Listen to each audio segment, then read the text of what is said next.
Journal entry की पिछली video में हमने जर्नल एंट्रीज की बेसिक्स रूल्स देखे थे, फंडामेंटल्स देखा था, किस तरह से एंट्री बनाई जाती है, कौन कौन से खाते होते हैं। उसी श्रृंखला में इस वीडियो के अंदर पर देखेंगे कि कुछ और स्पेसिफिक ट्रांजेक्शन्स में अपन एंट्रीज को किस तरीके से बनाएंगे। तो यहाँ पर जैसे पहला ट्रांजेक्शन दे रखा है, यहाँ पर निजी प्रयोग के लिए रोकड़ या माल निकालना।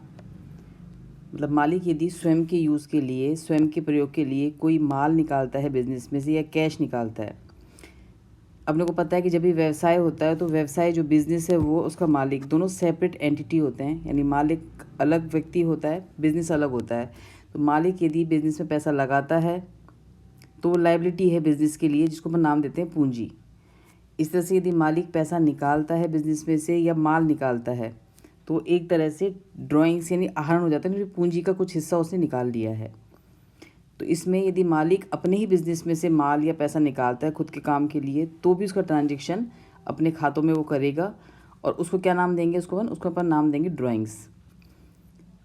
अब यहाँ पे चूँकि कैश निकाला है बिज़नेस से तो बिज़नेस से कैश जा रहा है, माल निकाला है तो माल जा रहा है। जो भी चीज़ जाती है उसको क्या करते हैं अपन, क्रेडिट करते हैं। तो यहाँ पे एंट्री क्या बन जाएगी, drawings account debit to cash account यदि आपने कैश निकाला है तो, और drawings account debit to purchase account यदि आपने माल निकाला है। पिछले वीडियो में मैंने आपको बताया था कि यदि व्यवसाय में से माल चाहे आप निजी प्रयोग के लिए निकालें, चाहे विज्ञापन में आप फ्री सैंपल बांटें, चाहे चैरिटी करें, चाहे आपको नुकसान हो गया हो, किसी भी वजह से माल यदि कम होगा तो अपन क्या करेंगे, परचेज़ को कम कर देंगे। तो इसी तरह से यदि मालिक माल निकालता है बिजनेस में तो एंट्री क्या बन जाएगी अपनी, drawings account debit to purchase account. इसी तरह से यदि माल आपने दान में दे दिया है तो यानी चैरिटी कर दी है आपने, तो खाता नया खुलेगा चैरिटी का। अब यहाँ भी माल कम हो रहा है बिजनेस में से तो यहाँ भी एंट्री क्या बन जाएगी हमारी, charity account debit to purchase account. इसी तरह से यदि आपने विज्ञापन में माल बांटा है तो यहाँ पर भी अपना परचेज कम हो रहा है और नया खाता कौन सा खुल रहा है इसमें, हमारा एडवर्टाइजमेंट। तो यहाँ पे भी एंट्री क्या बन जाएगी हमारी, advertisement account debit to purchase account. तो तीनों ही एंट्रीज़ में जब आपने माल चाहे मालिक स्वयं निकाले, चाहे दान में दे दे, चाहे विज्ञापन में बांट दे फ्री सैंपल में, तीनों ही स्थितियों में हमारा परचेज अकाउंट क्रेडिट होगा और डेबिट वो खाता होगा जिससे उसका संबंध है, यानी ड्राइंग से है कि चैरिटी से है कि हमारा विज्ञापन से है। इसी तरह से यदि आपका माल आग में नष्ट हो गया है तो यहाँ पर भी हमारा माल कम हो रहा है। तो माल यदि आपका नष्ट हो जाता है लॉस बाय थेफ्ट या लॉस बाय फायर, या तो चोरी हो गया है या अपना जल के नष्ट हो गया है या बाढ़ से नष्ट हो गया है, लॉस बाय फ्लड, कोई भी सिचुएशन हो आपकी, तो जिस नाम से लॉस हो रहा है उसको हम कर देंगे डेबिट। क्योंकि अपने पिछले वीडियो में देखा था कि जब भी कोई हानि होती है या खर्चा होता है तो उसको हम क्या करते हैं, एंट्री में डेबिट करते हैं। तो यहाँ पे आपको हानि हो रही है माल की तो लॉस तो अकाउंट क्या हो जाएगा, इसमें आपका डेबिट हो जाएगा। चूँकि माल कम हो रहा है तो टू क्या कर देंगे इसमें अपन, परचेज अकाउंट। तो एंट्री क्या बन जाएगी हमारी, लॉस बाय फायर अकाउंट यदि अग्नि से नष्ट हुआ है तो, लॉस बाय थेफ्ट अकाउंट यदि चोरी से नष्ट हुआ है, टू परचेज अकाउंट। अब कंपनी मोस्टली क्या करती है, अपने लॉस को कवर करने के लिए बीमा करवाती है, उसका इंश्योरेंस करवाती है। तो यदि माल का आपको नुकसान हुआ है लेकिन ऐसे माल का आपने बीमा करा रखा है तो एंट्रीज थोड़ी सी हमारी अलग हो जाएंगी। इस स्थिति में जो फर्स्ट एंट्री है वो आपने loss by fire account debit to purchase आपने एंट्री कर ली माल कम होने की। अब इसमें से जितना भी हम क्लेम करेंगे इंश्योरेंस कंपनी को, तो इंश्योरेंस कंपनी जितना भी दावा एक्सेप्ट कर लेती है, जो पैसा चुकाने के लिए येस कर देती है, उतने पैसे के लिए इंश्योरेंस कंपनी हमारी क्या हो जाएगी, देनदार। यानी इतना पैसा हमको इंश्योरेंस कंपनी देगी, देनदार को क्या करते हैं हम, डेबिट करते हैं यहाँ पे। तो जो खाता आपने खोला था लॉस बाय फायर उसको अपन क्लोज कर देंगे और एक नया खाता खुल जाएगा किसका, इंश्योरेंस का। तो एंट्री बन जाएगी हमारी insurance company account debit to loss by fire. और जब इंश्योरेंस कंपनी हमारा पैसा हमको चुकाएगी तब फिर हमारा कैश हमारे पास आ रहा है और इंश्योरेंस कंपनी का खाता हम यहाँ पे बंद कर देंगे। तो यहाँ पे एंट्री बन जाएगी हमारी cash account debit to insurance company. यानी जब भी आपका जो लॉस होता है उसको आपने बीमा कंपनी से इंश्योरेंस करा रखा है, पैसा आपको मिल जाता है, तो उस स्थिति में हमारा पहली entry loss by fire account debit to purchase, loss की एंट्री बन जाएगी। फिर जितना पैसा, जरूरी नहीं है पूरा पैसा इंश्योरेंस कंपनी यस कर दे, हमेशा जितना अपन दावा पेश करते हैं वो पूरा भी एक्सेप्ट कर सकती है इंश्योरेंस कंपनी, चाहे तो कम भी कर सकती है। तो जितना पैसे का दावा उसने एक्सेप्ट किया है, स्वीकार किया है, उससे हमारी एंट्री बन जाएगी insurance company account debit to loss by fire. और जो पैसा हमको मिल जाएगा उस तब एंट्री बन जाएगी cash account debit to insurance company. इसके हम यदि कंबाइंड एंट्री बनाएं तो कंबाइंड एंट्री इसमें यह है कि चूँकि सारा दावा एक्सेप्ट नहीं करती इंश्योरेंस कंपनी, कुछ तो हमको कमी भी होगी। तो यदि कोई कम दावा एक्सेप्ट करती है तो जो एक्चुअल लॉस होगा उसको हम कहाँ ट्रांसफ़र कर देंगे, P&L अकाउंट में। तो ये एंट्री बन जाएगी हमारी कैश अकाउंट डेबिट, जितना पैसा इंश्योरेंस कंपनी ने दे दिया। P&L अकाउंट डेबिट, जो पैसा इंश्योरेंस कंपनी देने से मना कर दिया, टू इंश्योरेंस कंपनी, जितना दावा हमने उसको पेश किया था। तो इसकी कंबाइंड हमारी एक एंट्री बन जाएगी। नेक्स्ट जो टॉपिक आता है विशेष में, वो अपना आता है डिस्काउंट। अब डिस्काउंट के लिए दो तरह का डिस्काउंट होता है हमारा। एक अपना होता है ट्रेड डिस्काउंट, व्यापारिक बट्टा, और एक हमारा होता है कैश डिस्काउंट, नकद बट्टा। ट्रेड डिस्काउंट होता है अपनी सेल्स को बढ़ाने के लिए, अपनी बिक्री को बढ़ाने के लिए हम करते हैं ट्रेड डिस्काउंट। जैसे आपने कभी देखा होगा दिवाली पे विज्ञापन आते हैं, आपने देखा होगा कि 10% के डिस्काउंट पे आपको माल कपड़े मिल रहे हैं या 20% डिस्काउंट पे आपको सामान मिल रहा है। तो ये जो डिस्काउंट है ये अपना होता है ट्रेड डिस्काउंट, यानी बिक्री को बढ़ाने के लिए जब व्यापारी को डिस्काउंट ऑफर करता है ग्राहकों को, तो वो हमारा होता है व्यापारिक बट्टा। इस बट्टे की एंट्री पुस्तकों में नहीं की जाती है।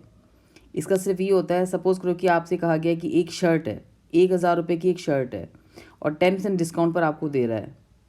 तो नॉर्मल कोर्स में शर्ट के लिए आप चुकाएंगे 1000 रुपये, पर चूँकि यहाँ पे आपको दुकानदार क्या कर रहा है, डिस्काउंट दे रहा है 10%, तो 1000 में से अपन 10% लेस कर देंगे, 100 रुपये। तो वो शर्ट कितने की पड़ रही है अपने को यहाँ शर्ट पड़ रही है 900 रुपये की। तो जो एंट्री करेंगे अपन शर्ट को बेचने की, वो एंट्री सिर्फ 900 रुपये से होगी। यानी बिक्री को बढ़ाने के लिए जो बट्टा देते हैं, जो अपना व्यापारिक बट्टा होता है, उसको अपन एक्चुअल पेमेंट की राशि में से घटा के रिमेनिंग जो अमाउंट बचेगी उससे अपन एंट्री करते हैं। व्यापारिक बट्टे की अलग से कोई भी एंट्री पुस्तकों में नहीं की जाती है। नकद बट्टा जो है वो नकद पेमेंट को इम्प्रूव करने के लिए, नकद पेमेंट के लिए कि नकद पेमेंट कोई व्यक्ति हमको जल्दी पेमेंट कर दे, समय पे पेमेंट कर दे, तो नकद पेमेंट को बढ़ावा देने के लिए अपन जो बट्टा देंगे वो अपना कहलाएगा नकद बट्टा। इस नकद बट्टे की एंट्री पुस्तकों में की जाती है। इसका अलग से खाता खुलता है। नकद बट्टा यदि आपने किसी को दिया है तो ये हमारा खर्चा है, इसको हम डेबिट कर देंगे। यदि किसी ने आपको दिया है, हमें मिल रहा है किसी से बट्टा, तो ये हमारी इनकम है, इसको हम क्रेडिट करेंगे। यानी कैश डिस्काउंट जो है हमारा वो डेबिट भी हो सकता है, वो हमारा क्रेडिट भी हो सकता है। हमने किसी को दिया है तो डेबिट होगा, किसी ने हमको दिया है तो हमारा वो क्रेडिट होगा। तो ये डिफरेंस है हमारा ट्रेड डिस्काउंट में और कैश डिस्काउंट में। अब कैश डिस्काउंट की एंट्री कैसे बनेगी? सपोज़ करो कि राम से हमको 10,000 रुपये लेने थे। हमने राम को कहा कि भाई हम तेरे को 10% डिस्काउंट दे देंगे, तो हमें तुरंत भुगतान कर दे। अब राम को लगेगा कि फ़ायदा है, 10% छूट मिल रही है पैसे में अपने को, तो वो हमें तुरंत भुगतान कर देगा। हमें हो सकता है भी कैश की बहुत ज़रूरत हो, तो हमें भी हमारा काम निकल जाएगा। तो 10,000 रुपये का पेमेंट करना था राम को, 10% आपने डिस्काउंट दे दिया, और वो कितना चुकाएगा हमको? 10,000 माइनस 10%, यानी वो हमको चुकाएगा 9,000 रुपये। तो यहाँ पे 9,000 रुपये की एंट्री भी होगी और जो हमने बट्टा दिया उसकी एंट्री भी होगी। यानी यहाँ पे राम का खाता क्रेडिट होगा 10,000 से, क्योंकि राम यहाँ पे देने वाला है। लेकिन जब आप डेबिट करेंगे तो कैश अकाउंट डेबिट होगा यहाँ पर 9,000 रुपये से, और डिस्काउंट अकाउंट डेबिट हो जाएगा यहाँ पे अपना 1,000 रुपये से। इसी तरह से हम यदि किसी को पेमेंट कर रहे हैं और हमको डिस्काउंट मिल रहा है, तो उस स्थिति में भी सेम हो जाएगा। उस व्यक्ति का खाता डेबिट हो जाएगा पूरी अमाउंट से। हमने कितना कैश दिया है वो आ जाएगा टू डिस्काउंट अकाउंट, और हमें कितना डिस्काउंट मिला है वो आ जाएगा हमारा टू डिस्काउंट रिसीव्ड अकाउंट। तो ऐसे एंट्री बनती है हमारी नकद बट्टे की। इसको मैं वापस से थोड़ा सा शॉर्ट में वापस समझा देती हूँ। बट्टे दो तरह के होते हैं हमारे, ट्रेड डिस्काउंट और कैश डिस्काउंट। ट्रेड डिस्काउंट जो है वो हमारा व्यापारिक बट्टा है बिक्री को बढ़ाने के लिए। तो प्रश्न में यदि व्यापारिक बट्टे की सूचना है तो इसकी अलग से कोई एंट्री नहीं करनी है, सिर्फ बिक्री की राशि जो भी होगी, यानी जो भी ट्रांजेक्शन हो रहा है उस ट्रांजेक्शन में से जितना बट्टा दिया गया उसको घटा देंगे, शेष बची हुई राशि से हमको जो भी एंट्री करनी है वो हम कर देंगे। नकद बट्टे की सूचना प्रश्न में है तो नकद बट्टे का खाता खोला जाएगा, उसको दिखाया जाएगा। यदि नकद बट्टा हमारे लिए खर्चा है, हम किसी को दे रहे हैं, हमारे लिए हानि है, तो उसको हम डेबिट करेंगे। कोई हमें नकद बट्टा दे रहा है तो वो हमारे लिए इनकम है, उसको हम क्रेडिट करेंगे। अगला जो आइटम है इसमें वो है हमारा बैड डेट्स। बैड डेट्स को अपन हिंदी में बोलते हैं डूबत ऋण या अशुद्ध ऋण। होता क्या है बैड डेट्स? जब आप किसी को माल उधार बेचते हैं या आपने किसी को पैसा उधार दिया है तो वो व्यक्ति हमारा क्या बन जाता है? देनदार। यानी भविष्य में जितना भी टाइम हमने उसको दिया होगा, 1 महीना, 2 महीना, 3 महीना, साल भर, जितने भी टाइम के लिए हमने उसको उधार माल दिया है या पैसा उधार दिया है, उतने टाइम में वो हमको पैसा लौटा देता है। नॉर्मल कोर्स में ऐसा ही होता है। पर कभी कभी हो सकता है जिस व्यक्ति को हमने माल उधार बेचा या हमने पैसा उधार दिया, उस व्यक्ति का बिजनेस डूब गया, वो प्रॉफिट नहीं कमा पाया, उस पर पैसे है ही नहीं चुकाने के लिए, तो उसने कह दिया कि वो दिवालिया घोषित हो गया। उसने साफ मना कर दिया कि मेरे पास तो नहीं है कुछ भी देने के लिए, मैं नहीं दे सकता। तो जो पैसा वो चुकाने में असमर्थ है, जो पैसा वो हमको नहीं चुकाएगा, वो पैसा हमारा डूब गया, वो हमें नहीं मिलेगा। जो पैसा हमें नहीं मिलता है, उस पैसे से हम एक नया खाता खोलते हैं, बैड डेट्स अकाउंट। ऐसा पैसा जो हमारा डूब गया यानी डूबत ऋण। सपोज़ करो कि कोई है, सोहन है, सोहन से सपोज़ करो हमको 5,000 रुपये लेने थे, हमें उम्मीद थी पैसा हमें मिल जाएगा। सोहन ने कह दिया कि मेरे पास तो पैसे नहीं है, मैं आपको आधे पैसे दे सकता हूँ, आधे पैसे देने की मेरी क्षमता नहीं है। उसने अपने आप को दिवालिया घोषित कर दिया। दिवालिया एक पूरा प्रोसेस होता है। दिवालिया होना ऐसा नहीं कोई व्यक्ति आपको मना कर देगा मैं नहीं दे सकता पैसे और आप अकाउंट खोल लेंगे, ऐसा नहीं होता है। जब भी कोई कंपनी या कोई व्यक्ति दिवालिया घोषित होता है, उसका पूरा प्रोसेस होता है। उस सारे प्रोसेस को पूरा होने के बाद लीगली, कानूनी रूप से उसको दिवालिया घोषित किया जाता है सारे नियमों के अकॉर्डिंग, और कहा जाता है कि हाँ ये व्यक्ति नहीं चुका सकता। वो सारे लीगल प्रोसेस पूरा होने के बाद ही कोई व्यक्ति दिवालिया होता है, तभी हमारा पैसा डूबेगा, तभी हम खाता खोलेंगे बैड डेट्स अकाउंट का। तो यहाँ पर सपोज़ करो कि जिससे सोहन है उससे आपको 5,000 रुपये लेने थे, लेकिन उसने कहा कि मैं तो आधे ही पैसे दे सकता हूँ, आधे पैसे नहीं दे सकता। तो यहाँ पे हमें 5,000 में से सिर्फ 2,500 मिलेंगे, 2,500 रुपये हमारे डूब गए। तो जब हम एंट्री करेंगे तो कैश आ रहा है हमारे पास, तो कैश अकाउंट डेबिट हो जाएगा 2,500 रुपये से। हमारा पैसा कितना डूब गया? 2,500 रुपये। जो पैसा डूब गया वो क्या होता है हमारे लिए? लॉस, हानि होती है। हानि को क्या करते हैं एंट्री में हम? डेबिट। तो यहाँ पे बैड डेट्स अकाउंट भी डेबिट हो जाएगा 2,500 रुपये से टू सोहन का खाता हो जाएगा कितने रुपए से? 5,000 रुपये से। यानी जो बंदा पैसा लौटाने वाला है उसका खाता तो फुल अमाउंट से आएगा, जितना पैसा उसने हमको चुका दिया वो कैश के नाम से आएगा। यदि चुकाता है तो हो सकता है आपका पूरा पैसा ही डूब गया हो। यदि पूरा पैसा डूब गया है तो फिर एंट्री में कैश नहीं आएगा, फिर सिर्फ हमारा आएगा bad debts account debit to जो भी व्यक्ति है उसका नाम। इसी से संबंधित एक एंट्री और है हमारी, bad debts recovered. Bad debts मतलब अभी तो वो व्यक्ति दिवालिया था, उसने मना कर दिया, पैसा आपका डूब गया, पर भविष्य में हो सकता है उसका कोई बिजनेस चल जाए या उसकी कोई पुरानी इनकम उसको मिल जाए जिसमें से वो कोई पैसा हमको चुका देता है। तो यदि आपका डूबा हुआ पैसा भविष्य में वापस मिल जाता है, वो व्यक्ति आपको पैसा चुका जाता है, तो उसके लिए जो एंट्री बनेगी तब एक नया खाता खोलेंगे जिसका नाम होगा बैड डेट्स रिकवर्ड, यानी डूबत ऋण की पुनः वसूली, कि जो पैसा हमारा डूब गया था वो हमको पुनः वसूल हो गया है। तो एक नया खाता खोलेंगे जिसका नाम होगा बैड डेट्स रिकवर्ड, और एंट्री बन जाएगी हमारी cash account debit to bad debts recovered account. इसी तरह से अगला जो एंट्री है अपना ट्रांजैक्शन वो है बैंकिंग ट्रांजैक्शन। जो कि हम बैंक में खाता खोलते हैं, बैंक में बहुत सारे हमारे ट्रांजैक्शंस होते हैं। तो उन नॉर्मल ट्रांजैक्शन जो पैसा जमा कराना, पैसा निकालना, चेक जमा कराना, चेक निकालने के अलावा भी कुछ ट्रांजैक्शंस हमारे बैंक के होते हैं।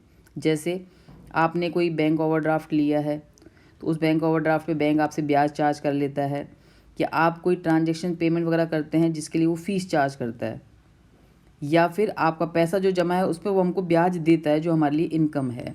तो उन सब की क्या एंट्रीज़ होंगी? जैसे पहला है बैंक में रुपया, चेक या ड्राफ्ट जमा कराया। यदि बैंक में आप कैश जमा कराते हैं तो सिंपल कॉन्ट्रा एंट्री बन जाती है अपनी, चूँकि बैंक यहाँ पे लेने वाला है, कैश हमारे पास से जा रहा है, तो एंट्री बन जाएगी bank account debit to cash account. पर यदि आपने चेक जमा कराया है या ड्राफ्ट जमा कराया है तो यहाँ पे फिर उस ग्राहक का नाम आ जाएगा जिसने आपको चेक दिया था। जैसे राम ने 10,000 का चेक दिया तो एंट्री क्या बन जाएगी हमारी? Bank account debit to Ram account.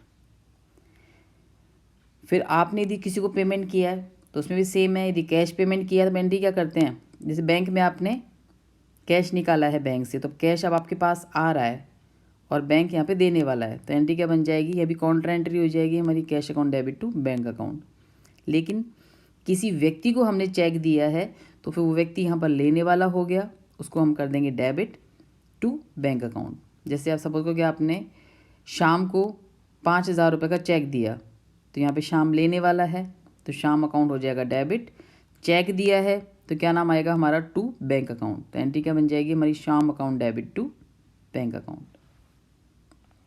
ऐसे व्यक्तिगत उपयोग के लिए आपने नकद राशि निकाली, बैंक से निकाली है, तो जब कैश से निकाली थी तो आपने एंट्री क्या की थी?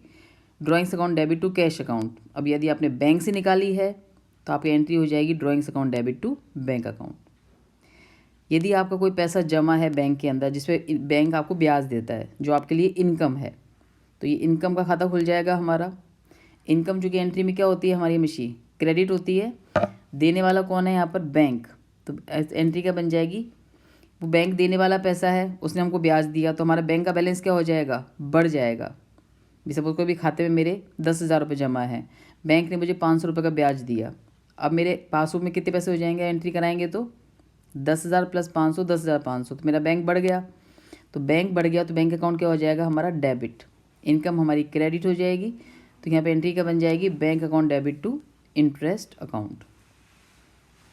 इससे जस्ट अपोजिट, सपोज कोई बैंक आपसे कोई पैसा चार्ज कर रहा है, बैंक आपसे कोई पैसा चार्ज कर रहा है अपने किसी सर्विस के लिए, तो यहाँ पे वो क्या कर रहा है, पैसा हमारे बैंक में से काट लेगा। हमारा जो भी बैलेंस जमा है बैंक में, उसमें से कुछ पैसा हमारा वो काट लेता है। तो ये हमारे लिए क्या हो गया, खर्चा हो गया या नुकसान हो गया। तो खर्चे या नुकसान को क्या करते हैं, एंट्री में हम डेबिट करते हैं, और बैंक का बैलेंस क्या हो जाएगा, हमारा कम हो जाएगा। जैसे कभी आप किसी के अकाउंट है, आप कब देखो तो कभी कभी आपके साल में एक बार मैसेज आता है कि डेबिट कार्ड का आपका इतने रुपये काट लिए गए हैं, डेबिट कार्ड का चार्ज आपसे ले लिया गया है, या ऑनलाइन बैंकिंग का चार्ज आपसे ले लिया गया है। तो ये जो चार्जेस से क्या होता है, आपका बैंक का बैलेंस कम हो जाता है। तो यहाँ पे बैंक अपना कम हो रहा है, यानी बैंक में से पैसा जा रहा है। तो एंट्री क्या बन जाएगी हमारी, बैंकिंग कमीशन या बैंक चार्जेस, जो भी चीज़ दे रखी हो, account debit to bank account. तो इस तरह से हमारी एंट्रीज बनती है बैंक से संबंधित।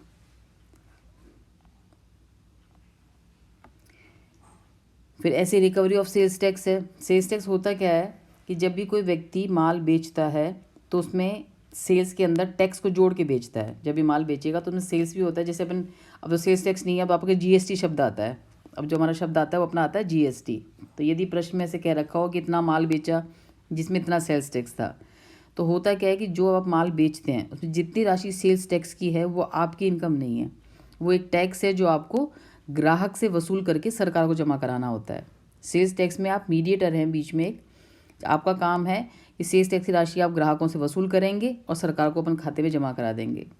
तो जब आप माल बेचते हैं जिसमें सेल्स टैक्स भी शामिल है, जैसे आप बिल देखते हैं तो बिल में लिखा हुआ होता है कि जैसे सबको पंखा खरीदा आपने, तो आपका पंखा सबको 2,000 रुपये का है, उसमें 9% सेल्स टैक्स लगा हुआ है, 1,800 का आपका सपोज करो इसमें टैक्स हो गया।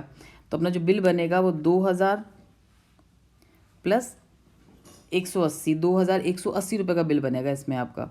तो 2,000 रुपये तो आपका पैसा है, 180 रुपये सरकार का पैसा है। तो यहाँ पे जो एंट्री बनेगी वो cash account debit to sales और टू सेल्स टैक्स, यानी 2,000 आपकी सेल्स है, वो सेल्स के नाम से आ जाएगी, 180 रुपये का टैक्स है जो आपका सेल्स टैक्स के नाम से आ जाएगा। अब कैश टू सेल्स तो आपका ट्रांजेक्शन हो गया, लेकिन सेल्स टैक्स जो आपने वसूल किया है वो आपको सरकार को जमा कराना पड़ेगा। तो जब भी आप जमा कराएंगे सरकार के कोष के अंदर, तो एंट्री क्या बन जाएगी फिर हमारी, sales tax account debit to cash account. ऐसे फुटकर खर्चे होते हैं, जो छोटे मोटे खर्चे अपन करते हैं, उसको आपने खर्चे किए हैं तो सारे अमाउंट को जोड़कर अपन एक सिंगल एंट्री करते हैं। फुटकर खर्चों की अलग अलग एंट्री नहीं की जाती है, सारे फुटकर खर्चों को जोड़ के टोटल अमाउंट से आपकी एक ही एंट्री बन जाती है, sundry expenses account debit to cash account. एक आइटम इसमें और है अपना पशुधन। यदि आपका व्यवसाय ऐसा है कि आपको कोई पशु रखना पड़ रहा है, जैसे कोई घोड़ा रख रखा है आपने ट्रैवल के लिए, या आपने कोई गाय रख रखी है, इस तरह का कोई भी जानवर आपने रखा हुआ है, जैसे आप घोड़े का बिज़नेस करते हैं, या फिर आप डेयरी फार्मिंग है, डेयरी फार्मिंग के अंदर आपकी गाय भैंसें रहती हैं आपके पास। तो यदि आपके पास पशुधन है तो पशुधन को अपन ट्रांजेक्शन करते समय, एंट्री करते समय जो नाम देंगे वो नाम होता है लाइव स्टॉक। है तो हमारा स्टॉक, क्योंकि हमारा माल है, इससे हम प्रोडक्शन करके बेच रहे हैं, पैसा कमा रहे हैं, लेकिन ये चूँकि जिंदा है, जीवित है, तो इस स्टॉक को क्या नाम देते हैं हम, लाइव स्टॉक। तो जब भी आप किसी जानवर को खरीदने की, बेचने की या नुकसान की एंट्री करेंगे तो किस नाम से करेंगे, उसको हम लाइव स्टॉक के नाम से करेंगे। एक लास्ट और इसमें है ओपनिंग एंट्रीज। ओपनिंग एंट्रीज क्या होती हैं, वैसे तो मैं भी आगे पढ़ाऊंगी आपको, लेकिन 12th में जैसे आप पढ़ के आए होंगे कि सबसे पहले आपकी जनरल एंट्रीज होती हैं, फिर उसके आप लेज़र पोस्टिंग करते हैं, फिर लेज़र पोस्टिंग के बैलेंसेस से आप ट्रायल बैलेंस बनाएंगे, ट्रायल बैलेंस से फिर क्या करेंगे अपन, ट्रायल बैलेंस की सारी सूचनाएं जो होंगी उस पर बनाते हैं फाइनल अकाउंट्स। तो ऐसे आइटम्स जो लॉन्ग टर्म के लिए हैं, यानी जो संपत्तियां हैं, जो दायित्व है, जो पूंजी है, ये खाते कभी भी क्लोज नहीं होते हैं। इनका बैलेंस, जैसे आपने देखा होगा क्लोजिंग एंट्रीज, तो क्लोजिंग एंट्री क्या होती हैं, जो भी आइटम्स ट्रेडिंग के हैं उनको अपन क्लोज करेंगे ट्रेडिंग अकाउंट से। जो भी आइटम्स P&L में आते हैं उनको अपन क्लोज करेंगे P&L अकाउंट से। लेकिन संपत्तियाँ और दायित्व तो कभी भी क्लोज नहीं होती हैं, उनके खाते हमेशा खुले हुए होते हैं, उनका क्लोजिंग बैलेंस होता है हमेशा। तो जो क्लोजिंग बैलेंस होता है उससे आपने बनाते हैं अंतिम खाते। लेकिन नेक्स्ट ईयर अगले साल जब अगला साल शुरू होगा तो पहले दिन जितने भी खाते ऐसे हैं जिनको आपने बंद नहीं किया था, जिनके बैलेंसेज आपके बैलेंस शीट में आ रहे हैं, उन सबको वापस नई पुस्तकों में लाने के लिए अपन जो एंट्री करते हैं उसको हम बोलते हैं ओपनिंग एंट्री। यानी जितनी भी संपत्तियां और दायित्व पूंजी है उन सूचनाओं को नई पुस्तकों में लाने के लिए अपन जो फर्स्ट एंट्री करते हैं वो अपनी होती है ओपनिंग एंट्री। बनती कैसे है? अपनी ओपनिंग एंट्री बनती है जितनी भी संपत्तियां हैं अपनी assets account debit to liabilities account और टू कैपिटल अकाउंट। यानी संपत्तियां जो भी सारी डेबिट हो जाएंगी, जो भी उनका बैलेंसेज है, टू लायबिलिटीज़ जो लायबिलिटी का बैलेंस है, और टू कैपिटल अकाउंट जो भी आपका पूंजी का बैलेंस है। तो ऐसे बनती है अपनी ओपनिंग एंट्री। क्योंकि वीडियो बहुत लंबा हो गया है, मैं वैसे इसी वीडियो में एक एग्जांपल लेके आपको समझाती, लेकिन वीडियो चूँकि बहुत लंबा हो गया है तो एग्जांपल लेके मैं, जैसे मैंने एग्जांपल यहाँ पे लिया हुआ है, इस एग्जांपल के एंट्रीज अपन कैसे करेंगे ये मैं आपको बताऊँगी अगले वीडियो में। अभी इस वीडियो में आपको वापस से सारी एंट्रीज को जो मैंने समझाई है उसको देखना और समझना। कोई डाउट यदि है तो पहले मुझसे पूछना उस एंट्री को कैसे बनाए, कैसे बनी है।